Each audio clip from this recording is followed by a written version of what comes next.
In this third video of our series on the ATmega328, I'm going to add the crystal. So I've got a leaded or through-hole crystal here that I can use to put into the breadboard. Normally in the design of the PCB we would use a surface mount crystal, but this will serve for what we're doing today. And this crystal requires 18 picofarad capacitors, so I'm going to put those in the circuit as well.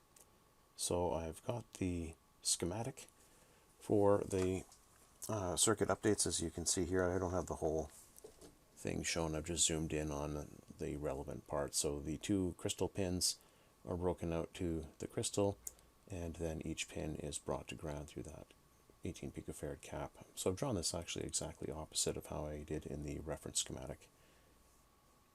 So here are the parts now installed in the breadboard, and you'll notice by turning the crystal sideways a little bit you can get it to go to adjacent pins in the breadboard.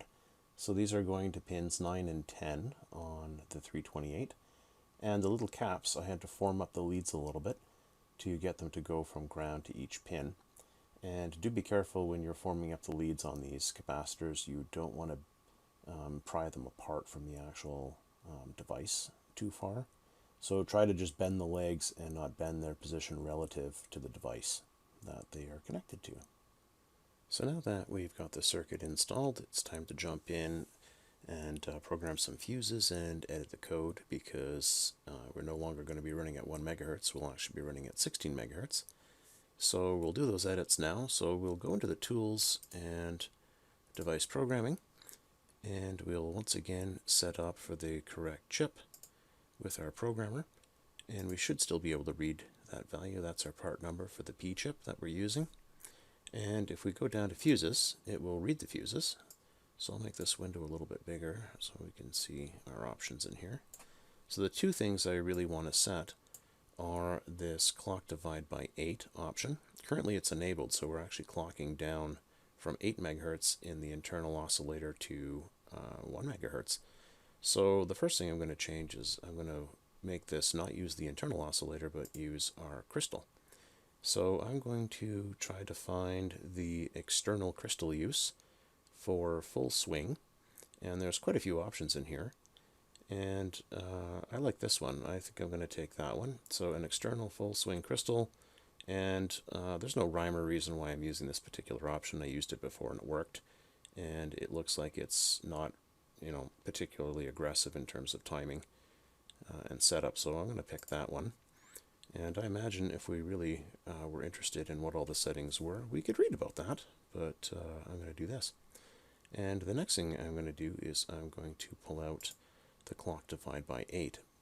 So now I should be running at my crystal rate, and I should not be dividing by 8.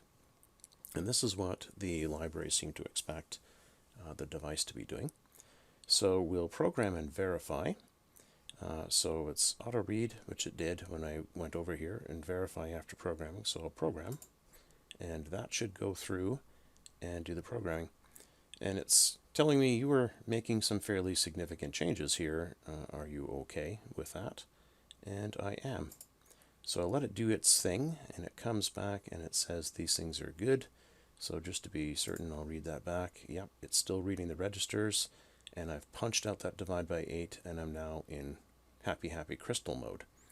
So I'm going to close down the programmer, and I'm going to come back and make some edits to this code. This comment that I put in here about my serial monitor having to watch this at 600 baud is no longer true. This is now running at what the library says, so 9600 baud is legit 9600 baud. All this other stuff doesn't really matter too much.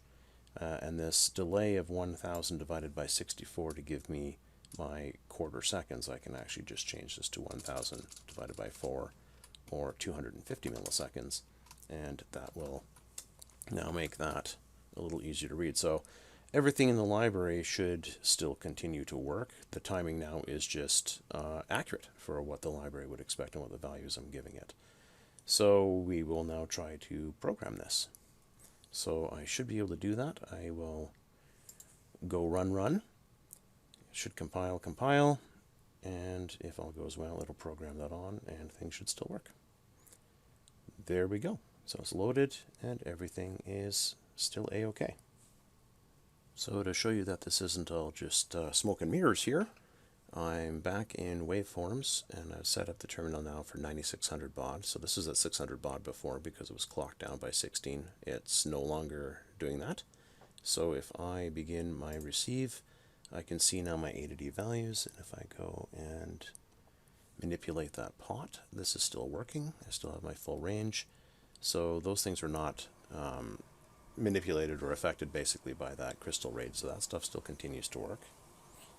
And if I go and take my little magnet and put it close to my field effect or Hall effect sensor, I can see that that LED still goes off. So the functionality of the code is the same, and it is now running at 16 megahertz.